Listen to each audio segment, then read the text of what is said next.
Bueno, tenemos dos temas para hoy, ¿verdad? Que son fundamentales porque son los dos edificios más importantes, muy viejos ya. eh, el edificio de la Asociación Nacional Republicana, obra de arquitectos paraguayos, y el Colegio Paraguay Brasil. Yo creo que son dos acontecimientos fundamentales en 1951, ¿verdad? Al empezar justamente en la segunda mitad del siglo XX. Por varias razones, ¿no? Primero, el proyecto, antes que el proyecto del edificio del Partido Colorado tiene una cantidad de controversias de inicio, ¿verdad? Nadie esperaba en un país sacudido eternamente por revoluciones, por golpes políticos, asonadas, golpes de Estado, etcétera, etcétera, que una institución que recién tomaba el poder, ¿verdad? Terminada la muy cruenta revolución del 47, pudiera eh, proyectar un edificio con todas las normas de la arquitectura moderna en ese momento. El edificio tiene hoy 70 años, pero ocurrieron algunas anécdotas que creo que vale la pena contar porque son extraordinarias para un proyecto que impensadamente se convirtió en el punto principal, en el golpe de inicio, en la punta de lanza de la arquitectura moderna en Paraguay. Primero, lo que creo que es muy excepcional. El presidente de la Asociación Nacional Republicana era un arquitecto. Es una condición muy, muy extraña porque los arquitectos que he conocido en 50 años, bueno, son presidentes de comisiones de fiesta, de carnaval, hasta de elecciones de Miss Paraguay, ¿verdad? Hubo de todo. Pero un arquitecto presidente de un partido político que yo sepa, en este país era en ese momento y con un partido que recién subía al poder, ¿verdad? Hacía 2 años que estaba en el poder, eh, era notable. Eh, Notable para el caso que estamos hablando, era el proyecto del edificio. En segundo lugar, el arquitecto Tomás Romero Pereira tenía una posición política fulgurante, ¿verdad? Porque en esos años llegó a ser presidente provisional de la República y fue el que después, en el año 1954, también organizó la plataforma para la subida al poder del presidente Alfredo Stroessner, ¿verdad? Yo no estoy de acuerdo con eso, como seguramente muchos no están, pero de todas maneras ha sido el que ha consolidado una etapa que es el tercer cuarto de siglo, que es vital para la historia política, cultural del Paraguay, ¿verdad? Un gobierno que duró 30 y pico de años, que fue algo este, muy notorio en toda la zona sur de América, caracterizada por los gobiernos militares en Chile, Brasil, Argentina, Paraguay, Uruguay, Bolivia, ¿verdad? Y todo eso orquestado por un panorama, dentro de un panorama político que estaba muy convulsionado y que motivó guerras internas en los países, seguramente de las cuales quizás la más liviana fue la que ocurrió en el Paraguay, ¿verdad? En la Argentina, según las cifras oficiales, hubo 30.000 desaparecidos en esa etapa de los gobiernos militares de Videla, Galtieri y todos ellos, ¿verdad? Que fueron todos después procesados y encarcelados. Esto no tiene nada que ver, pero sí tiene que ver. Y tiene mucho que ver también el hecho de que el arquitecto Romero Pereira elude toda participación, como correspondía, de hecho, a una persona de muy sólida formación cultural. Estaba residido en Francia, nada más y nada menos, y entendía perfectamente lo que era la arquitectura y entendía perfectamente también el momento político, era con esa ventaja. Llamó a los dos arquitectos paraguayos más prestigiosos, ¿verdad? José Luis Escobar y Homero Duarte, realmente distinguidos, ambos en la Facultad de Montevideo, vivían ambos en Montevideo porque el panorama ni estaba preparado acá y además ellos por razones familiares, ambos, aprovechando sus años de juventud y de estudios, habían contraído matrimonio con dos chicas, dos señoritas uruguayas y habían permanecido en el Uruguay. Pero ambos siguieron ligados espiritualmente y sentimentalmente al Paraguay, ¿verdad?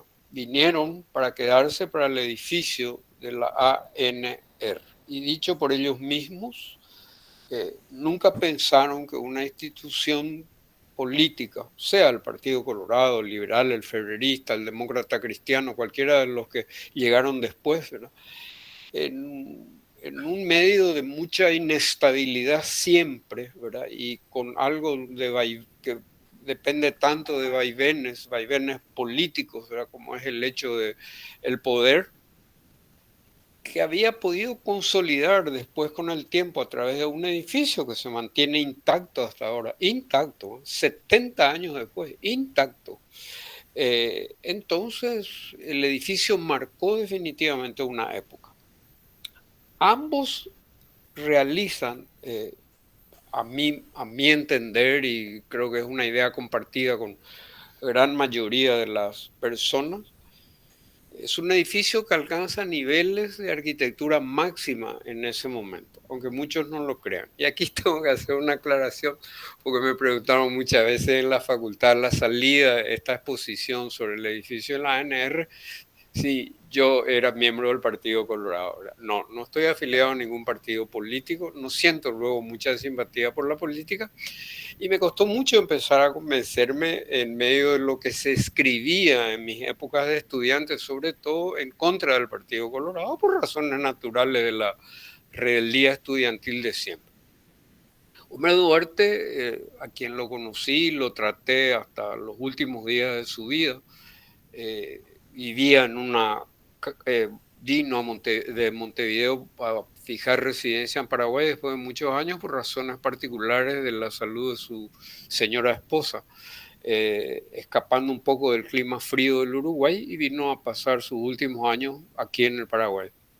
Y me entrevisté muchísimas veces con él, aparte de ser una persona excepcional, era el que en mis años de colegio, siendo muy amigo de mi padre, ya me había convencido que jamás debería seguir ingeniería, como era mi padre, era ingeniero, sino arquitectura, para poder a través de los proyectos y los planos decirle a mi papá lo que tenía que hacer en las obras.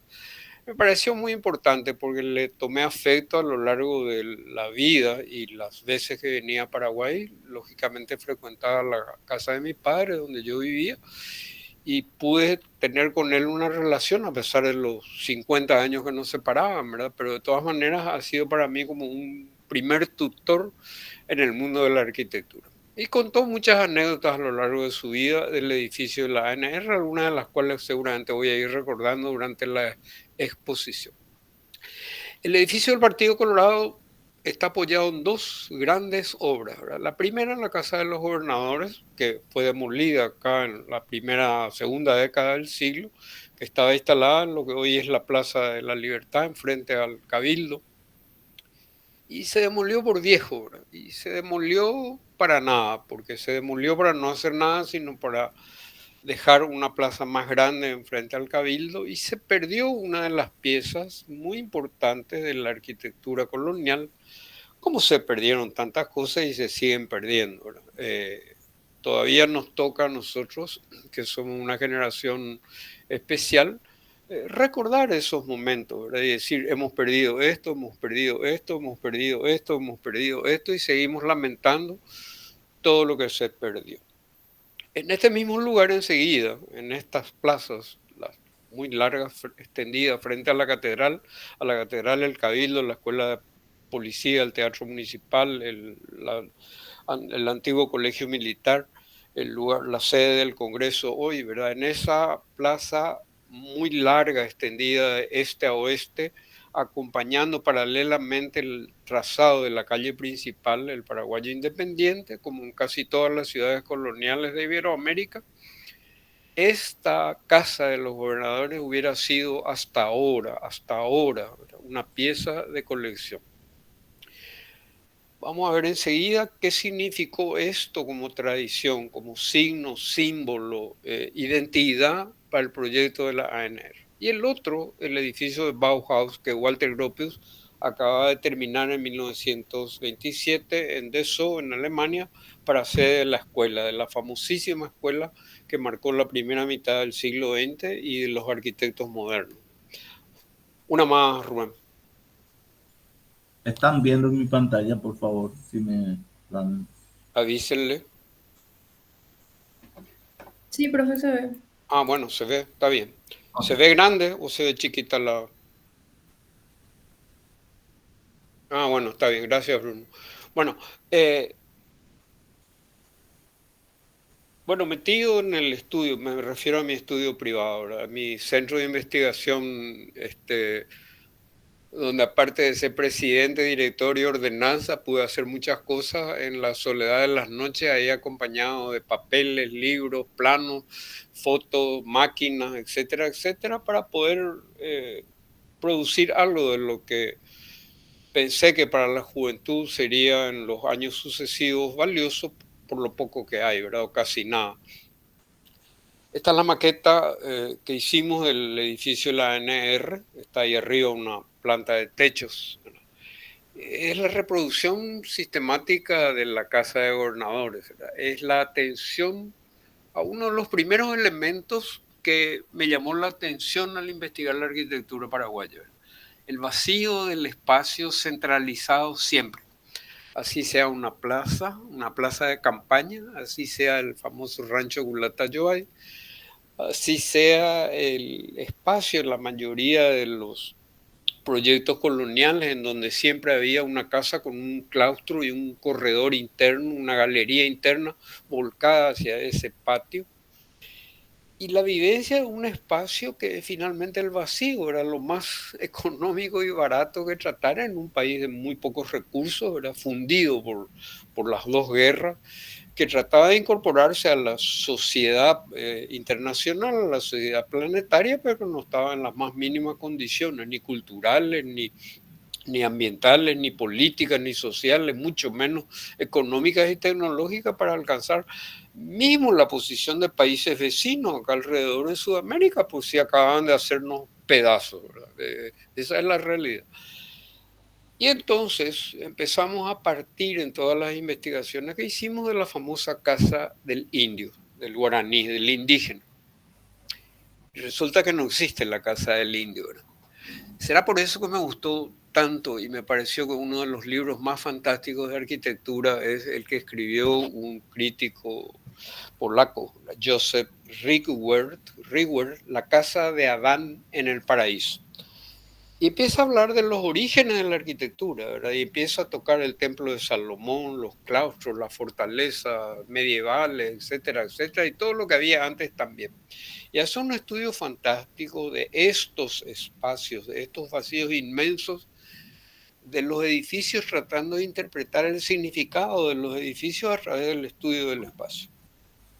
Resulta que en el resto de América, hablando apenas de la América, de Latinoamérica, ¿verdad? No de los Estados Unidos y Canadá, que ya es otro programa. Hablamos de México para abajo, del Río Bravo para abajo. Y resulta que los aztecas y todo lo que había en la América Central, los mayas y después más abajo los incas, hasta muy, muy, muy cerquita del Chaco nuestro, y resulta que todos han dejado templos magníficos, pirámides fantásticas, monumentos increíbles, ¿verdad? Hasta llegar aquí nomás a Machu Picchu, que está relativamente tan cerca, ¿verdad? Para las distancias sudamericanas. Y resulta que los guaraníes, nómadas, ¿verdad? Los guaraníes, absolutamente nada. No existe la casa del indio guaraní. El indígena es errante, es nómada, se aproxima a los ríos, vive de la pesca, de la caza. Cuando escasea el alimento aquí, va un poco más allá, siempre al borde del río, una laguna, un lago, un arroyo, busca la protección del bosque, de hecho unas cuantas ramas, unos troncos cortados y mimetizados así en el ambiente, forman la vivienda del indígena, del indio guaraní. La casa del indio es todo un tema porque no existe. Es la casa de Adán en el paraíso. ¿Cuál es el reflejo cultural de esto? No hay tampoco un monumento a un dios. No existe, no hay. Existe un dios, es Tupá, pero es el Dios que no está en ninguna parte, está en todos lados, ¿verdad? Es un Dios, es un ser espiritual. La representación del Dios es una representación tan igual al del vacío de la arquitectura, del espacio de la arquitectura. Tiene un significado que es por sobre todas las cosas espiritual. Transmitir esa idea a través de la consolidación de los elementos edificados en la plaza, en el pueblo, en el vacío de la arquitectura que empieza a construirse con rasgos modernos a partir de 1950, en la segunda mitad del siglo. Hay muy poco en los años previos, e inclusive entre los 30 y los 40 están esos años trágicos de la otra guerra, ¿verdad? Con Bolivia, la guerra del Chaco, y después un poco más de los años de inestabilidad política con las revoluciones internas, y recién hacia los años 50 parece que empieza un poco a sosegarse ese ambiente y empieza el periodo de aparición de las nuevas obras de arquitectura impregnadas del espíritu moderno. ¿Por qué es importante esto?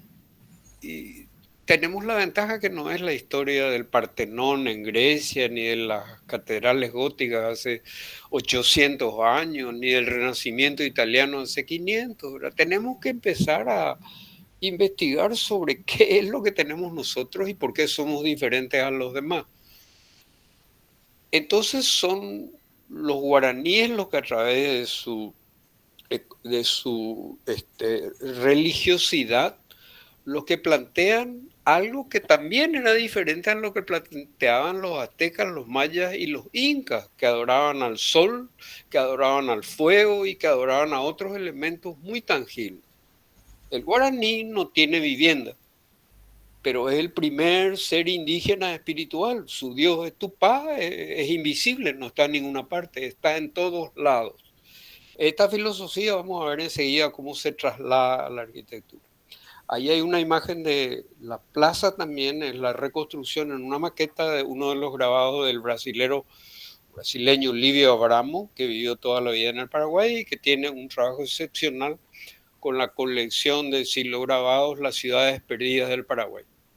Él es el que vino a tocarnos el hombro y decirnos, caramba, déjense de mirar el Renacimiento italiano, las catedrales góticas, y si miren como referencia, hagan el estudio del vacío de sus plazas, del espacio, de las culatas, los corredores, las galerías, y van a ver como siempre la arquitectura en el Paraguay es una arquitectura de espacios intermedios, galpones, galerías, terrazas, parraleras, plataformas, voladizo, etcétera, etcétera. Si todo eso es parte de un vocabulario que aún no está estructurado, hay que empezar a estudiar.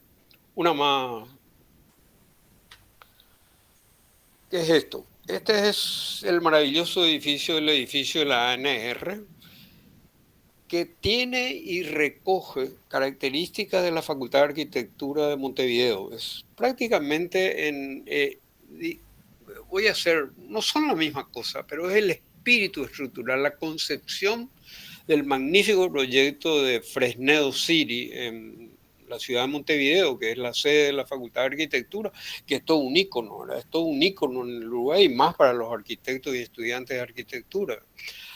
A tal punto era la calidad de la escuela uruguaya que el proyectista de esa facultad ganó poco después el concurso mundial del proyecto del edificio de la Organización Mundial de la Salud en Washington.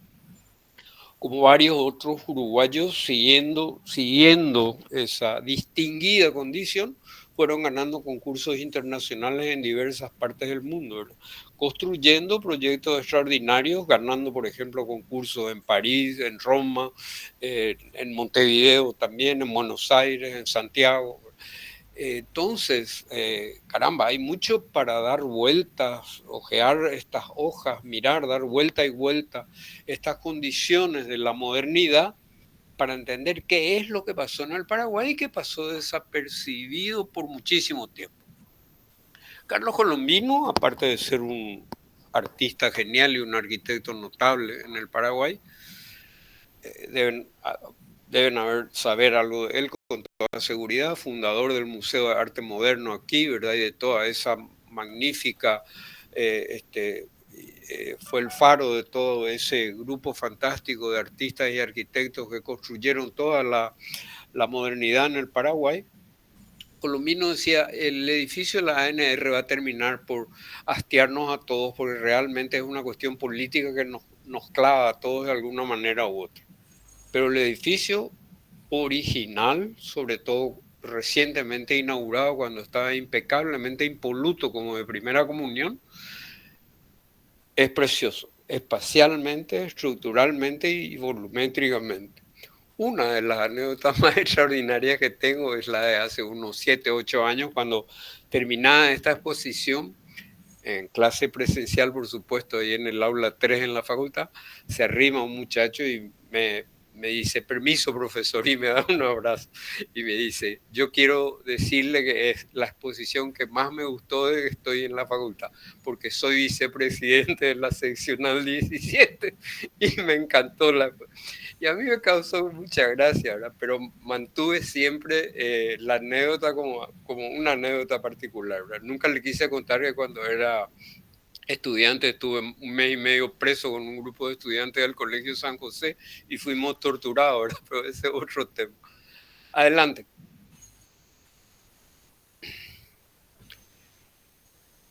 Bien, ¿Otra más? no. Quiero que mientras hacemos una pequeña pausa de 5 minutos, vayas de vuelta al anterior y deje esta del CPB para el final, ¿sí? Ok. Hacemos la pausa ahora entonces. Hacemos la pausa para que puedas entrar en el otro Ok. archivo, ¿está bien? Sí, pero ¿me enviaste otro archivo más? Perdón. No, el de la clase anterior, Ah, el, ya. el de la clase De la anterior. clase. Voy a buscar. Vale.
Bien.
Cuando estés nomás, Rubén.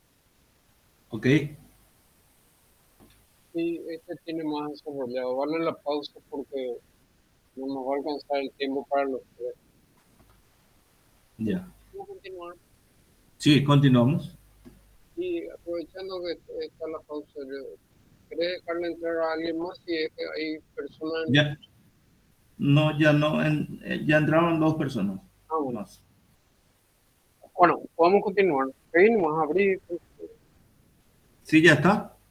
¿No se ve? No, y ya sí se ve, supongo que se ve. Pasada una imagen, el título. Bueno, esto acabamos de hablar. Otro.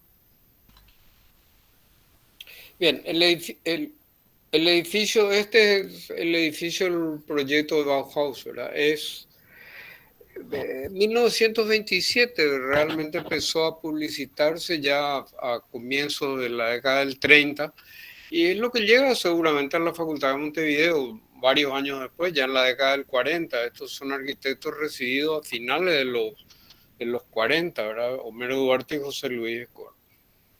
El edificio Bauhaus tiene una articulación, como se ve allá en la foto hacia la derecha, es un patio, un gran claustro también, solamente que es un cuerpo prácticamente de 3 pisos, porque se levanta sobre pilotis para dejar pasar una calle interna, es una manzana muy grande, y tiene 3 bloques principales, una parte de los talleres, que es el edificio de 5 pisos, un sector administrativo y de galerías, y después las aulas. El edificio marcó una época muy importante en la definición de la arquitectura moderna, sobre todo porque la escuela de Bauhaus se encargó de hacer la divulgación del mismo a través de todas las publicaciones que tenían desde el Departamento de Arte y de Diseño Gráfico. Y sin duda también es una imagen que marca esa arquitectura entre los años 30, 40 en Europa y los 60 en el resto del mundo. Otra, acá tenemos imágenes seguramente que nos van a ser más útiles. Esto es lo que ata un diagrama de Mondrian en 1925. Toda la construcción del arte neoplástico fundamentalmente está sobre la base de estos cuadros que trabaja con el blanco, el negro y los colores primarios, la mayoría desplazando líneas en cuadros generalmente casi siempre cuadrados y que constituyen también de una manera la definición de los elementos planos y el espacio. Otra, la plan original de la Casa de los Gobernadores.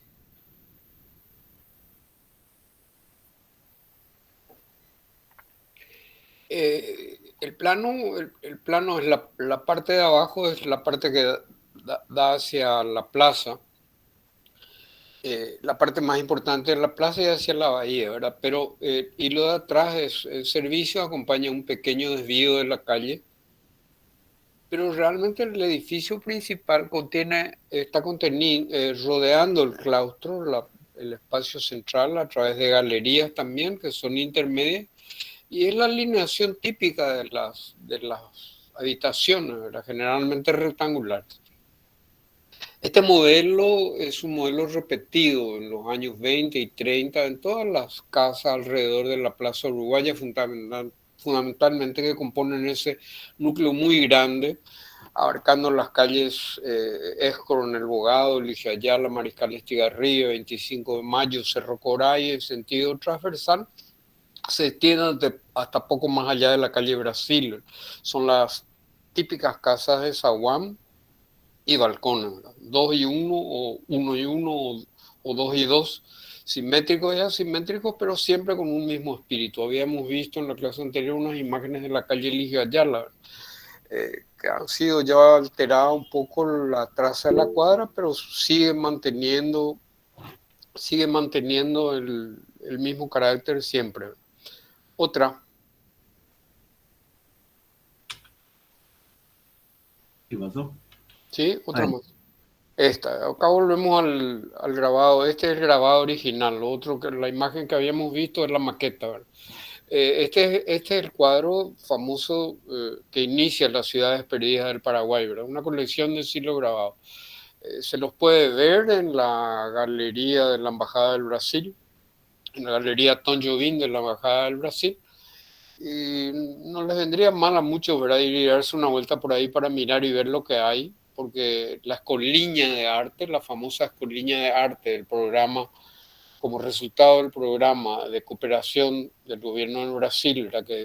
Y que incluya una cantidad de hechos muy importantes en el ámbito cultural, entre los cuales el Colegio Paraguayo Brasil es una parte, la escoliña de arte que siguió después mucho tiempo de la mano de personas extraordinarias a la cabeza de la institución, caso Livio Abramo, caso de Olga Blinder, el caso de algunos vinculados al arte en el Paraguay que apoyaron decididamente esta obra extraordinaria de Livio Abramo, que marca fuego esta parte de la estética en el Paraguay y que llega y transmite a la arquitectura. De hecho, un maestro como él no faltó jamás a una charla, a una conferencia, a una exposición, un concurso y a todo lo que tenga que ver con la arquitectura.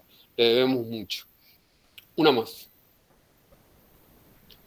Este espacio de las plazas, estos grabados de Livio Abramo, al paraguayo común como nosotros, ¿verdad? De repente no nos dice nada al comienzo hasta que alguien viene y nos sacude un poco y nos dice, mira que esto es la base de toda una fracción de la parte de la historia del siglo XX, ¿verdad? Esta es la primera mitad del siglo XX encerrada en el trabajo de los artistas como Mondrian, las escuelas como Bauhaus, los maestros como Walter Gropius, los artistas como Mondrian.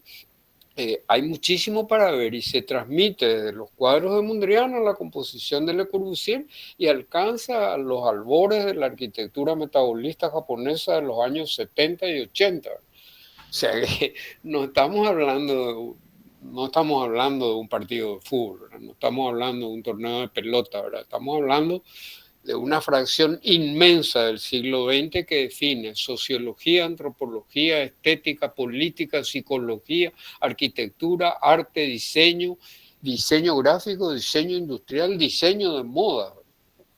No puedo entender un arquitecto, un estudiante de arquitectura que no se interese en el diseño de moda como algo de costumbrista llevado a los niveles más altos de la transformación de la sociedad, ¿verdad? O sea que si no entendemos estas cosas, no vamos a entender nunca la arquitectura tampoco, ¿verdad? Hacía poco me reunía con el arquitecto Óscar Solís, eminente profesor de historia de la facultad, ya retirado, y me decía, tenemos un problema, siempre tuvimos, porque los libros de arquitectura se hacen muy difíciles. Y le digo, yo sí, no, reconozco que sí, de repente pueden ser difíciles de a rato o por fragmentos, pero resulta que no estamos tampoco acostumbrados, ¿verdad? No estamos, nosotros en general, nunca estuvimos en medio del ejercicio cotidiano, ¿verdad? De los arquitectos en otros países que realmente pasan la vida confrontando los libros, ¿verdad? Este libro de Benévolo dice tal cosa con respecto a las iglesias góticas, sin embargo Pevsner dice tal cosa, en el libro de Bruno Sevi esto y esto. Nosotros no sabemos ni conocemos los libros, ¿verdad? Nunca nos tocamos luego porque por ahí creemos que al abrir se destapa una nueva versión del COVID-19. Entonces es demasiado difícil transmitir las cosas que son serias respecto a la arquitectura. De este cuadro de Mondrian, que no es sino el deconstructivismo de los grabados de Livio Abramo, o viceversa, aparece la arquitectura esta como el proyecto genial del Hospital de Venecia de Le Corbusier en 1958. De hecho, la distinción de los espacios centrales y rodeados de los volúmenes geométricos puros y simples para poder caracterizar fundamentalmente el vacío es la filosofía de él. Pero estoy absolutamente seguro, también los proyectistas o constructores de las plazas de campaña en los pueblos de hace 250 años en el Paraguay anticipaban este neoplasticismo de Mondrian Livia Abramo no hace sino recoger eso y anticiparse a lo que después hacen muchos arquitectos. Una más. Acá están las dos, el grabado de la plaza típica de campaña, ¿verdad? Y llevado a la maqueta, ¿verdad? Con un diagrama espacial un poco más claro. Otra. Y los planos originales. La planta original en una simplicidad absoluta, ¿verdad? Tiene una tira vertical larga que va desde la calle al fondo, que son todas las oficinas administrativas. Y después un sector dedicado realmente más al pueblo, ¿verdad? A la concurrencia, a, a festivales, ocasiones de concurrencia masiva, en donde hay un gran patio de honor y al extremo superior solamente una galería, ¿verdad? A modo de un pergolado, un sitio protegido utilizado también en varias ocasiones para en circunstancias políticas, ¿verdad? Como escenografía. El escenario principal está volcado al oeste y en este sector se hizo una unión con una ampliación que correspondía al sector editorial del periódico, el diario Patria, que fue durante muchísimos años órgano oficial del Partido Colorado. El edificio también estuvo sobre la calle, daba a la calle Tacuarí, estaba conectado con el patio de honor, como una entrada o una salida quizás de emergencia también, ¿verdad? Y fue demolido después con motivo de un concurso que ganó el arquitecto Carlos María López Urbieta, que era profesor de acondicionamiento en la facultad, y construyó un edificio de 4 o 5 pisos que es el que está actualmente. Este plano es una reliquia histórica, ¿verdad? Firmada por Homero Duarte. Yo creo que, bueno, tendría que formar parte de un museo, no sé prácticamente dónde está en este mismo momento, pero es probable que esté dentro de las oficinas del mismo partido. Hemos visitado varias veces como grupos de estudiantes de arquitectura, inclusive una vez como un pequeño grupo de profesores de historia y teoría de la facultad, y fuimos recibidos siempre sin aviso, ¿no? Fuimos llegando y fuimos recibidos con toda cortesía, nos permitieron recorrer todo el edificio, fotografiar, etcétera, etcétera. Entonces creo que forma parte, una parte muy importante de la historia y que vamos a tener que seguir tomando como referencia, por lo menos en las próximas clases, mientras estemos todavía hablando de los inicios de la segunda mitad del siglo XX. Una más. Y esta es la sonometría reconstruida, por supuesto, ¿verdad? Estos son trabajos hechos en mi estudio. Ahí se puede apreciar el sector de servicio atrás, sobre la calle del Paraguay Independiente y la casa de gobernadores, ¿verdad? Que es prácticamente la U del eh, vuelta, un poco girada, ¿verdad? 90 grados, que es el edificio de la ANR, del Partido Colorado, ¿verdad? Pero esta ocasión de tomar el espacio, de considerar el espacio, el claustro, ¿verdad? Yo creo que se da con tanta fuerza en la arquitectura paraguaya, porque he entrado en la mayoría de las casas, estas a las que me refería, de Eligio Ayala, Mariscal Estigarribia, me he llevado sorpresas extraordinarias. He entrado en algunas casas que uno las ve así ciegas completamente sobre la calle Mariscal Estigarribia, y sin embargo entra y uno tiene un claustro de esto y un magnífico jardín, ¿verdad? 3 cuadras de la Plaza Uruguaya en la calle Palma. Ya me gustaría vivir en Nueva York o París y tener un jardín propio en una casa ahí a 4 cuadras del World Trade Center o de la Torre Eiffel. Qué fantástico. Una más. Y este es el edificio de la ANR. Eh, Estando con Carlos Colombino en su casa en Areguá, en una oportunidad le llevé una colección de estas fotografías porque él había escrito sí, pero en realidad era un escrito político, no tiene importancia, era una publicación de la facultad. Había escrito hablando de la memoria y de las circunstancias de la memoria triste, ¿verdad? Que de repente de las situaciones políticas habían desangrado al Paraguay en los años, a comienzos de los años 50 también. Y entonces era imposible, decía él, separar la memoria de las cuestiones ocurridas en el edificio. Y discutíamos de verdad. Una cosa son los edificios históricos y otra cosa son las circunstancias históricas que ocurren en los edificios. Este es un edificio maravilloso, de una limpieza arquitectónica única, ¿verdad? Recoge todo lo mejor de Le Corbusier, todo lo mejor de Gropius, todo lo mejor de Ray. Un edificio sin mancha, hablando de arquitectura. Un edificio sin mancha, hablando de arquitectura. Precioso por donde se lo mire, ¿verdad? Nada es el sumum del minimalismo también, ¿verdad? No tiene un pilar de más. Tomaron los pilares circulares los proyectistas porque dijeron que un partido político era una asociación de individuos en busca del bien común, tengan resultado o no, ¿verdad? Pero piensan así los liberales, los conservadores, los colorados, los republicanos, los ferreristas, los demócratas cristianos, en fin, todos, ¿verdad? En todas partes del mundo, ¿verdad? Todos luchan por alcanzar el poder por miles de razones, pero tienen un ideario político que los sostiene, ¿verdad? Como una llama viva que les impulsa a hacer algo por su país, por su gente, ¿verdad? Por sus conciudadanos, ¿verdad? Y decía Homero Duarte que tomaron todos los pilares, son diferentes en los pilares que están bajo la entrada, en el pórtico de entrada central, tienen la forma redondeada para suavizar el acceso y porque creían, con sobrada razón, que una asociación política debería estar representada por un conjunto de árboles, ¿verdad?, que forman el bosque. Un poco es la idea que como significado impulsó este portal de entrada, que es exactamente casi igual al de la Facultad de Arquitectura de Montevideo. De hecho, en este lugar estaba un liceo, ¿verdad?, el famoso Liceo San Carlos, un colegio secundario. Después siguió funcionando en un local cercano y después creo que desapareció. No sé ahora, pero los arquitectos, conversando con Tomás Romero Pereira, presidente del partido, le decía que iban a hacer lo posible por proyectar algo que tenga un sentido de escuela o de liceo, porque no estaban convencidos de que un partido podía durar mucho tiempo, un partido político en el Paraguay, ¿verdad? Y vaya si se equivocaron, ¿verdad?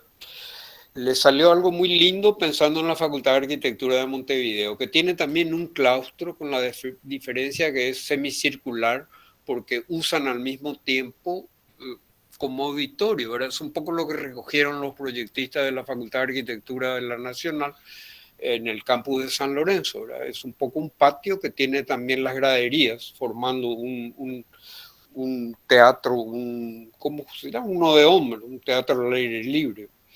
Y un poco eso tiene la facultad, sí, no, un poco tiene mucho, ¿verdad? Tiene eso formando un nodeón y entonces el claustro no se lee con esta claridad y limpieza que se leen en la Bauhaus de Gropius y en este edificio de Escobar y Homero Duarte.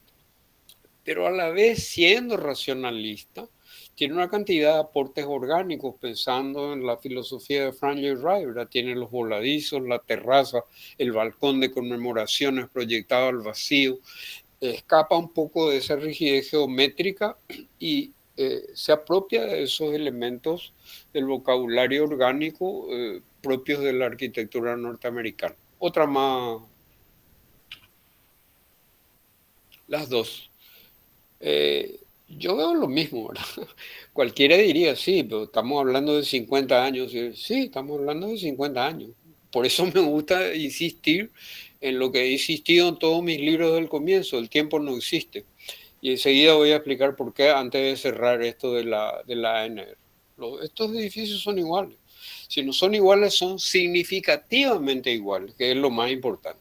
No son iguales en su forma, y eso tiene el valor inmenso de la significación en arquitectura. Para tomar el modelo ideológico de su obra, pensaron en cómo eran los centros de poder antes en el Paraguay. No tomaron una estación de servicio, ni una iglesia, ni un supermercado como modelo. Pensaron en los centros de poder. Hicieron lo que en Montevideo es una religión. El estudio previo para el desarrollo del programa, para un proyecto, es tan importante o más que el mismo proyecto, que el proyecto en sí, ¿verdad?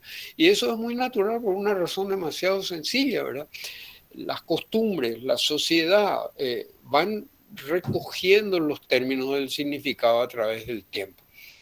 Entonces, los centros de poder se van identificando por sus formas y estos arquitectos que eran más que inteligentes, los dos, Duarte y Escobar, pensaron solamente en el vacío como elemento importante y las formas que conformaban ese vacío era fundamental, marcando un centro de poder. Son los espacios de representación. Los que leen sobre arquitectura algo de espacios intermedios van a poder entender lo que es la identidad, lo que es el símbolo, lo que es el signo, lo que es el significado. Y a través de eso van a poder tener muy claro el panorama de lo que son los íconos arquitectónicos a través del tiempo. Por eso yo hablo del tiempo continuo, ¿verdad? A mí me parece que lo peor que se puede hacer es decir, esto es de la década de tal, esto es de los años tal, esta es la arquitectura del siglo XVIII. Sí, hay elementos característicos del siglo XVIII, pero los términos que podemos manejar los arquitectos como proyectistas son continuos, ¿verdad? Porque yo puedo decir que este mismo carácter del espacio yo veo en la Atenas de 2500 años antes, o que estos pilares que vio Le Corbusier en el Partenón están repetidos acá en tal parte, en el edificio de la ANR, o que estos voladizos de Ray de 1920 están repetidos acá en 1950. Entonces, entender la parte invisible de la arquitectura es más importante que lo que se ve. Esto es definitivo, ¿verdad? Y el que entendió esto maravillosamente es Italo Calvino, ¿no? Cuando escribió esto que yo creo que es una especie de Biblia de la arquitectura, ¿verdad? La ciudad es invisible. Claro, lo importante para una persona inteligente es lo que no se ve. Lo que se ve, ve todo el mundo, de cualquiera, ¿verdad? No hace falta estudiar arquitectura 10 años para poder explicar que esto es la misma cosa. Claro que es la misma cosa, solo nosotros vamos a entender eso, ¿verdad? No porque seamos demasiado inteligentes, sino porque estuvimos investigando en eso, ¿verdad? Estuvimos investigando por la razón de que la arquitectura es algo claro, pero hay un periodo oscuro de antes, cuando tenemos que entender las directrices abstractas que nos permiten hacer arquitectura. Otra más. eh, Esto es imposible, ¿verdad? Todas las reglas del modulor están respetadas, las escalas, las proyecciones, los pilares que son circulares en esta zona de las galerías, que son transitables, en esta parte del frente que va corriendo hacia el oeste ya son rectangulares porque marcan la estructura del edificio que sostiene el voladizo de allá arriba, como indicando que hay un sector de edificios habitaciones en un programa diferente, ¿verdad? Más privado. El edificio sigue siendo lindo, a mí sigue, bueno, es la arquitectura que me gusta, yo soy medio cuadrado y medio tonto también, pero hay una cosa que es importante. A pesar del tiempo continuo hay que entender que esto está proyectado hace 70 años, ¿verdad? Estamos hablando de casi hace un siglo. Piensen lo que era, ahora es fácil mirar los edificios de 30 pisos que están ahí atrás. Pero cuando pusieron este edificio ahí, no había nada. Y era hace 70 años, casi hace un siglo. Hay que tener valor para poner esto en un país que no tenía arquitectura ni facultad de arquitectura tampoco. Una más. Y aquí están en abstracto, pero en vivo y en directo, todas las líneas que estaban claras para los arquitectos, pero no se les ocurrió jamás en la vida copiar la Villa de Saguar. Pero sí entendieron bien lo que eran los pilotis de Le Corbusier, entendieron bien lo que eran los espacios marcados en los cuadros de Mondrian, entendían demasiado bien porque a mí en varias visitas que hice a la Facultad de Montevideo mirando lo que hacían en los talleres los chicos de primero o segundo curso, se tragaban los cuadros de memoria de Mondrian, las tendencias de las escalas de las líneas, el ancho de las líneas, el largo de las líneas, porque nunca alcanzaban los límites del cuadro, ¿verdad? Hay una cantidad de términos en el vocabulario estético que permiten a los arquitectos concentrarse en esta parte de trabajo sin necesidad de estar mirando y copiando precisamente, sino tomando los principios de las ideologías que mantenían esas arquitecturas a lo largo del tiempo. Otra más. Se acabó. Vamos a seguir porque perdimos ya con dos dos pausas. Podemos seguir, ¿verdad? Sí. Entonces podemos volver al colegio. Vamos a empezar la introducción por lo menos. Tiempo que nos falta, la del Colegio Paraguay-Brasil. Ahí habíamos quedado y continúo con esto. EN4, exactamente. Bien, vamos a tocar el otro punto. Esta primera obra de la ANR es indiscutiblemente icónica, es la obra más importante y proyectada por paraguayos y dirigida por paraguayos en ese momento. En esos mismos años, en el 52, pocos meses después de empezar la obra de la ANR, Rey es difícil que haya sabido, ¿verdad? Eduardo Rey y los brasileños tampoco. El gobierno de Brasil obsequia al Paraguay el colegio Paraguay-Brasil con la esperanza de que allí se haga, en ese lugar de Itapita-Punta, en Sajonia, la ciudad universitaria. La universidad tenía 7 manzanas, ¿no? Hoy creo que solamente la Facultad de Arquitectura tiene más de 9 manzanas. Pero de todas maneras, en esa época al Brasil le dijeron acá se va a hacer y en esa lomada de Itapita Punta había 7 o 9 manzanas que eran de la universidad, asegurándole a los brasileros que la manzana enfrente al Colegio Paraguay Brasil, que estaba por proyectarse recién, se iba a mantener como plaza central de la universidad. La universidad creció casi desbocadamente en 20 años, en 25 años, en una generación, y en un momento se llegó a pensar que podían funcionar dos sedes, ¿verdad? Una de humanidades en Itapita Punta y otra técnica en San Lorenzo, ya que ahí estaban otras como agronomía, ciencias económicas, que hizo uno de los primeros locales ahí, después agronomía y veterinaria. Cuando agronomía y veterinaria estaban juntas todavía, veterinaria tenía prácticamente ahí el ganado, que era motivo de estudio de los chicos, ¿verdad? Naturalmente necesitaban un lugar así y era tan grande el espacio que estaba a disposición de la universidad que finalmente permaneció toda la universidad ahí, teniendo todo lo que tiene, excepto un par de facultades que por otras razones están afuera. Adelante. Este proyecto de Rey, al año de la inauguración del edificio de la ANR, se inauguraba con este bloque principal, que es la típica arquitectura brasilera de la mitad del siglo XX.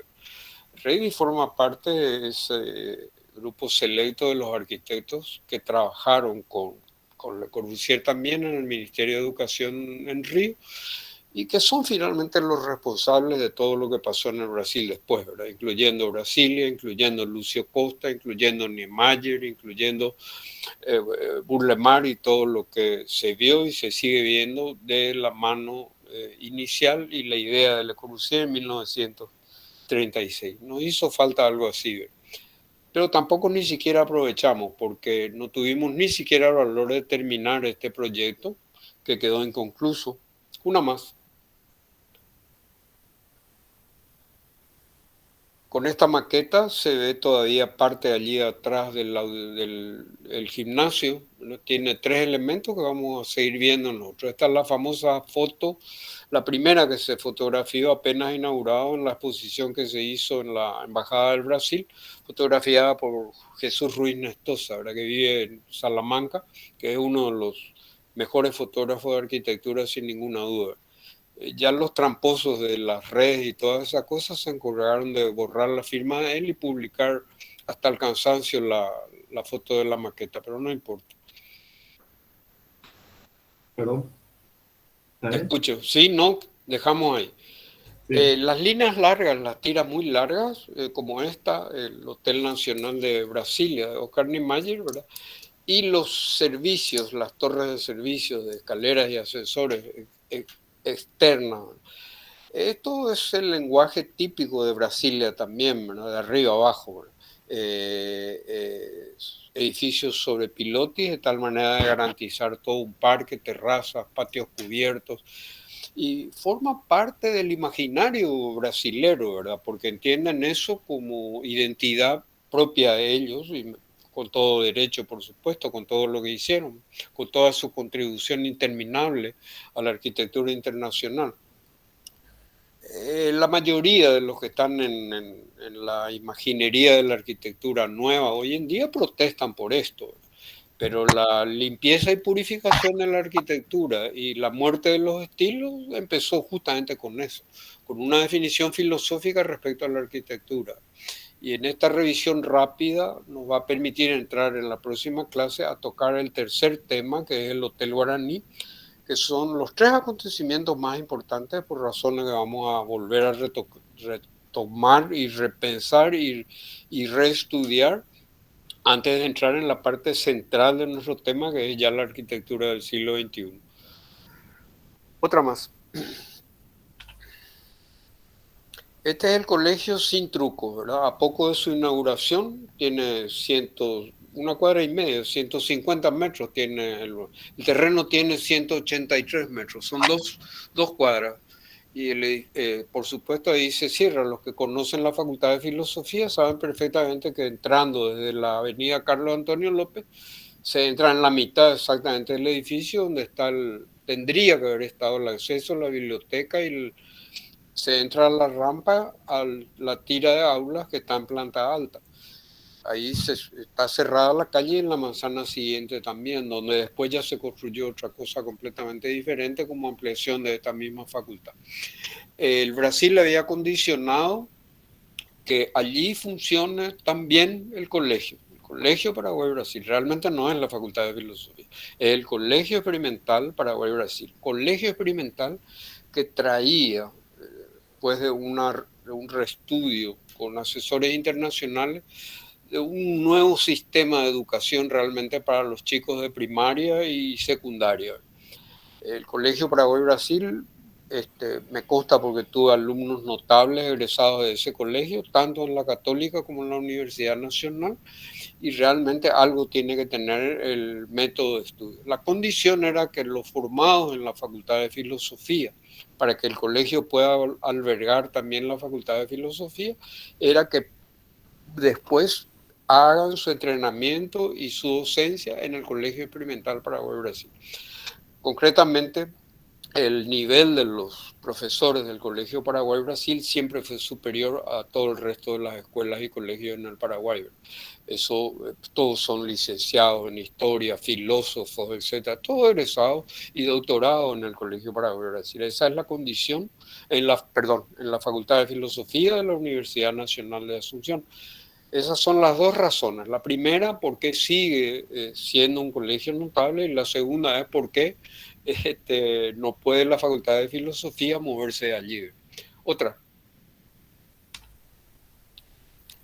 El edificio, como todas las obras puristas, ¿verdad? Impecable, absolutamente impecable. Una rampa, como después, 60 años después, siguieron haciendo Le Corbusier, Richard Mayer, Tadao Ando, Niemeyer, etcétera, etcétera.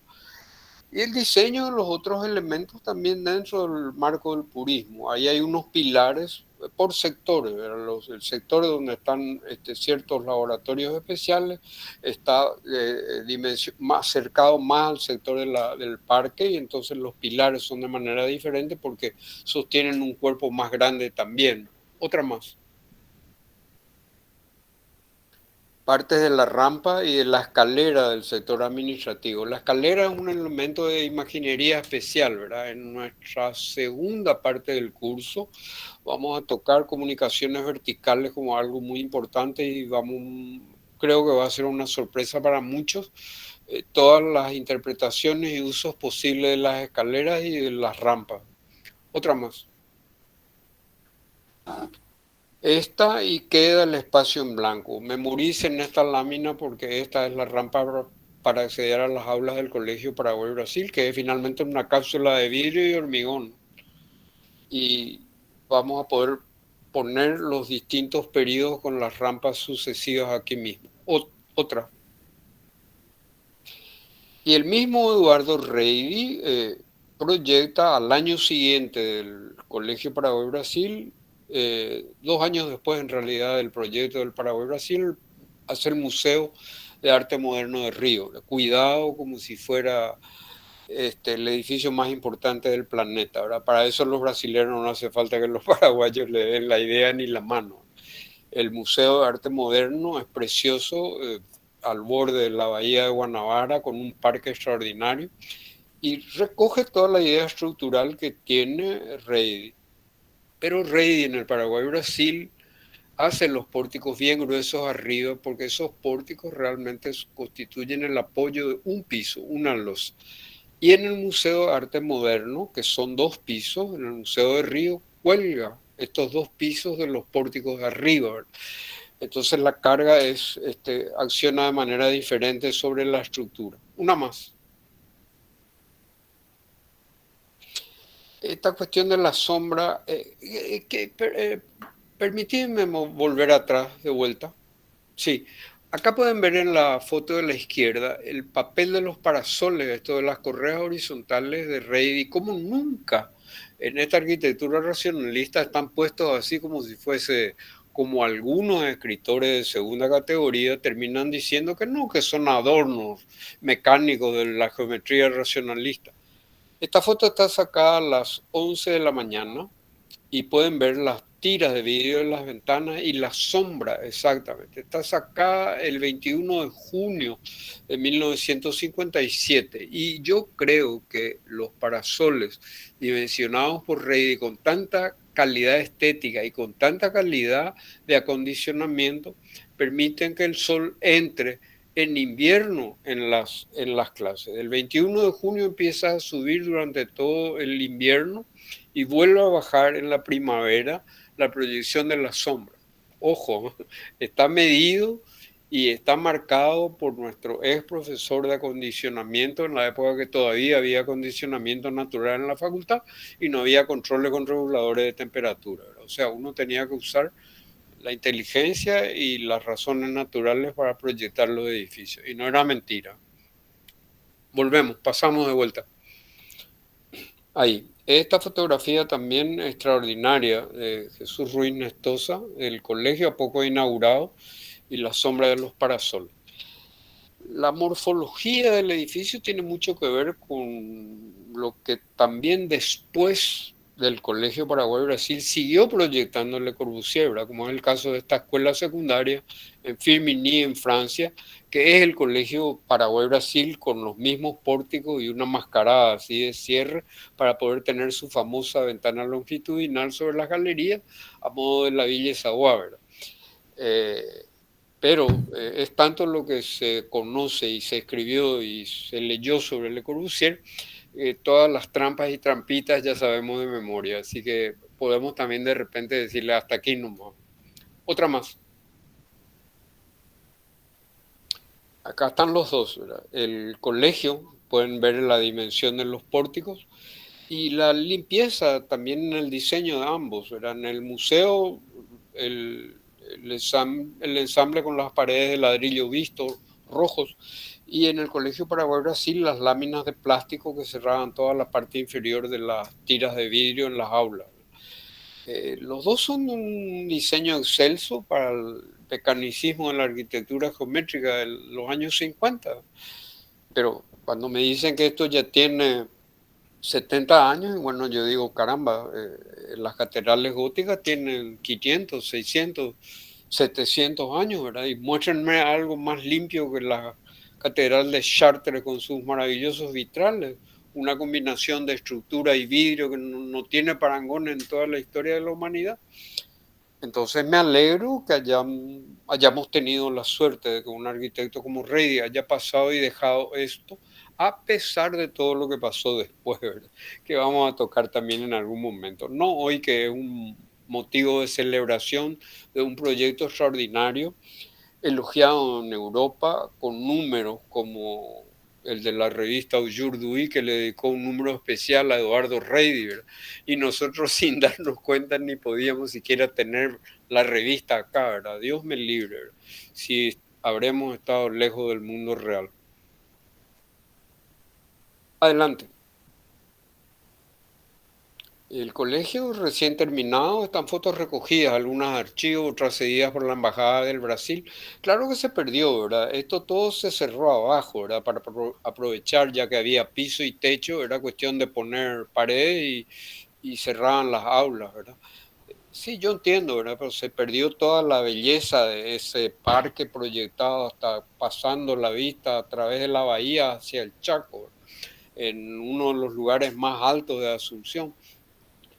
Y también se descuidó, ¿verdad? Se descuidó el mantenimiento del edificio, se fue perdiendo valor, también por el paso de los años, ¿verdad? Fue deteriorándose, se abandonó el gimnasio en la planta baja, el enorme gimnasio que tenía con piso de parqué, con unas instalaciones súper modernas para la época, se fue inundando con las lluvias, reventaron cañerías, se abandonó toda un ala de aulas. Es mucho, ¿verdad? Y después se fue construyendo y se fueron anexando una cantidad de habitaciones hasta cortar parte del edificio para poder hacer un acceso directo de esta calle para conectar con el edificio más nuevo, que es realmente, yo creo que ni siquiera fue proyectado, ¿verdad? Creo que fue construido, ¿no? Adelante.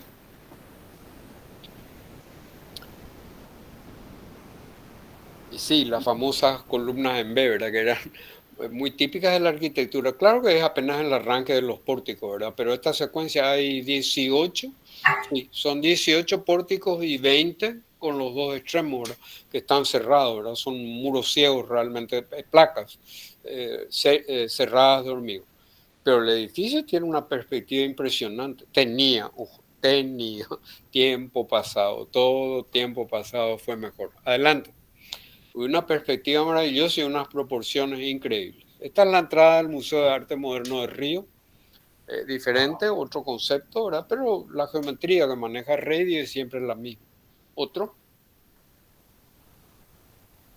la maqueta, esta está en el mismo museo y es el Colegio Paraguay Brasil en otra versión. Pero el auditorio, el sector administrativo, el auditorio, la biblioteca, ¿verdad? Son todos elementos que forman parte de ese alfabeto de arquitectura moderna que todos siguieron como rito, ¿verdad? Como obligación. Eh, el edificio está mantenido, creo que en los primeros años, librado hacia a su suerte, pero siempre estuvo bien mantenido. Pero después, creo que en los años 80, a mediados de los 80, se puso a cero completamente, ¿verdad? Entonces volvió a tener vida nueva. Pero es precioso por donde se lo mire, ¿verdad? Otra más.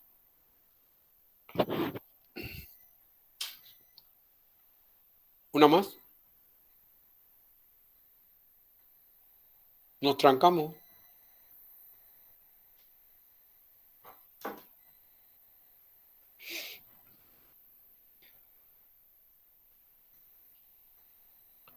Hizo.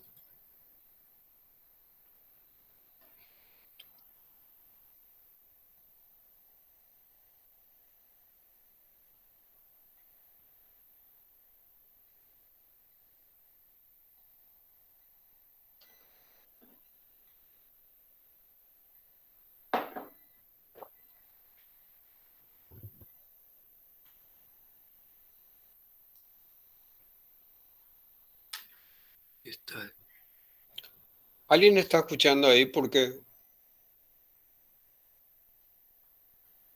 Parece que se Sí, cortó profe. la señal. no, y debe estar con dificultades de conexión seguramente. Vamos a esperar 5 minutos a ver si aparece de vuelta ahora. Eh, Mientras tanto, no tenemos la proyección, pero de todas maneras nos queda esto es como una introducción porque vamos a explorar más, este, con más detalle en la próxima clase, porque me voy a referir concretamente a la influencia de la arquitectura brasileña en Paraguay, ¿verdad? Creo que es demasiado importante, partiendo del Colegio Paraguay Brasil y del Hotel Guaraní, ¿verdad? Que son dos acontecimientos extraordinarios para la época, ¿verdad? Y voy a explicar por qué también. Y los arquitectos, estos que se quedaron con el Hotel Guaraní, fundamental, primero con el Paraguay Brasil, y se quedaron acá hasta siempre. Y después la influencia de los que arquitectos del Hotel Guaraní que hicieron otros varios proyectos, inclusive viviendas. Entonces creo que todo eso valió la pena también, ¿verdad? Pienso que esta influencia de la arquitectura brasilera entra en una segunda parte.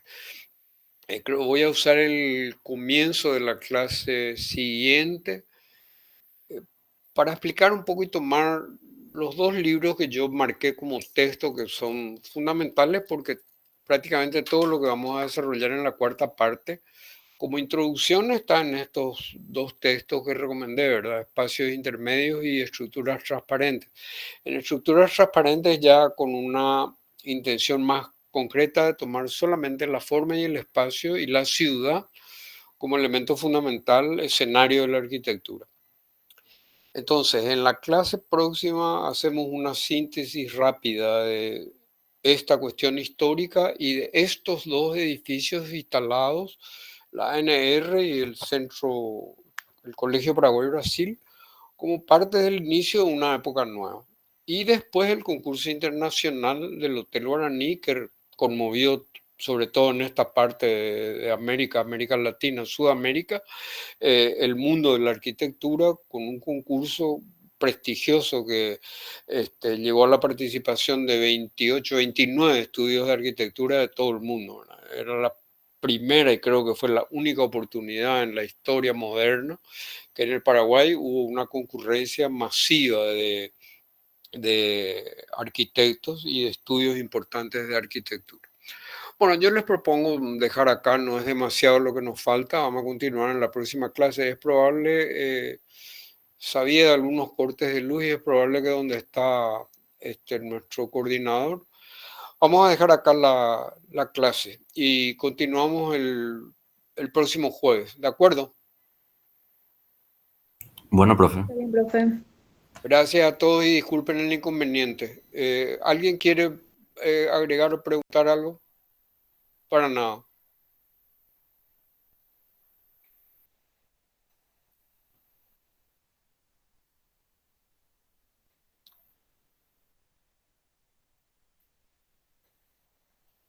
Sí, me parece muy bien. No, no quiero insistir, me es antipático, ¿verdad? Pero les voy a explicar también, ¿verdad? Porque finalmente el libro está en muchas partes a disposición. Hay gente de los cursos anteriores que tiene y cualquiera puede tener un amigo, un pariente. Hay en la biblioteca de la facultad, ¿verdad? Cualquiera se puede ir, ¿verdad? O sea que no, no es precisamente para que compren el libro, para que la católica se ponga contenta, pero los pocos que tienen los pocos que tienen seguramente van a poder saber en dos clases más si les es útil el material o no. Y pienso que esa gente puede opinar y ayudar también a los compañeros. Bueno, nos vemos en la clase siguiente, ¿de acuerdo? Hasta el jueves. Gracias, Bruno, también, ¿sí? Hasta jueves. Chao, profe. Gracias. Gracias, profe. Sí, Buenas tardes. adiós, Feliz hasta tarde. luego, hasta luego.